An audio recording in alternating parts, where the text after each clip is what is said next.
ninkani wuxuu dharbaaxay kenguru, laakiin kengurugii ayaa jawaab ahaan laad awood badan ku dhuftay kaas oo meel fog ku tuuray. markan ninkii wuxuu dib ugu soo laabtay isagoo wata majarafad si uu ula dagaalamo. wakhtigaas kengurugii hurdo ayuu iska galay. markii uu arkay inuu hurdo, ninkii wuxuu si aayar ah isugu dayay inuu qaato dhalada daawada, laakiin kengurugii ayaa arkay. ninkii wuxuu isku dayay inuu mar kale weeraro, balse majarafadii ayaa ka jabtay. isagoo fursadda ka faa'iidaysanaya, kengurugii wuxuu qabsaday bir weyn oo uu u laabay sidii isagoo warqad oo kale u laabaya. dadkii dhulka joogay ayaa ka welwelay ficiladiisa sababtoo ah dawladdu waxay malaayiin dollar ku bixisay sidii isaga dayaxa loogu diri lahaa. isla markaas ninkii wuxuu u soo laabtay aargudasho. markan wuxuu sitay qori weyn iyadoo qiiq sigaar ah uu afkiisa ka baxayo. habdhaqankiisa maafiyada ah wuxuu xitaa soo jiitay gabdhihii daawanayay. kengurugii ayaa isna laabta soo bixiyey oo istusay isagoo loolan u muujinaya. ninkii wuxuu bilaabay inuu si istaba joog ah u rido rasaas. markan kengurugii wuu is-celin kari waayey wuxuuna bilaabay inuu cararo. laakiin ninkii wuxuu ilaaway in falkiisa taxadar la'aanta ah uu burburinayo saldhigga hawada sare oo dhan. isla markii qorigiisu u baahday in dib loo buuxiyo, kengurugii wuxuu helay fursad uu dharbaaxo kulul ku dhufto. dabadeed ninkii wuxuu u sheegay kengurugii inay ugu dambayn ku noqon karaan dhulka, balse uu u baahan yahay caawimaadiisa. kengurugii gebi ahaanba ma aaminin. si kastaba ha ahaatee, ma jirin doorasho kale. sidaas darteed labadooduba waxay xirteen dharkooda hawada sare waxayna u baxeen dibadda.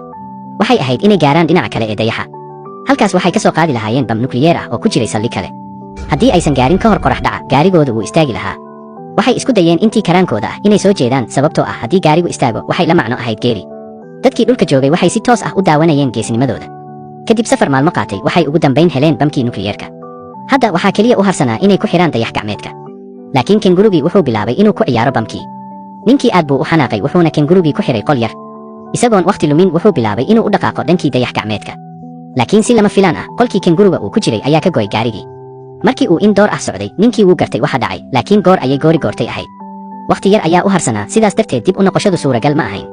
hase yeeshee, markii uu xoogaa fekeray, wuxuu gaarigii dib u soo jeediyey sababtoo ah saaxiibkiis keligiis kama soo tegi karin. qof kasta oo daawanayay ayaa farxad la qayliyey. ninkii wuu ku noqday oo soo badbaadiyey kengurugii. laakiin hadda qoraxdu waxay ku dhoweyd inay dhacdo. kadib markay soo jeedeen maalmo badan, daal ayaa ka tanbatay. goor dhow qoraxdu way dhacday, gaarigoodiina wuu istaagay. waxaa u harsanaa oo keliya 3 saacadood oo ogsajiin ah, sidaas darteed dibadda ayay u baxeen iyagoo geeri sugaya.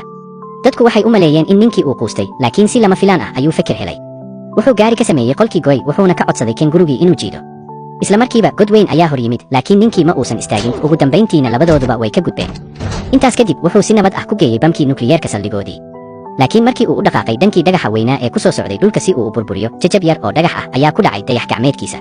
si dirqi ah ayuu u xakameeyey, laakiin dayax gacmeedku gebi ahaanba wuu burburay.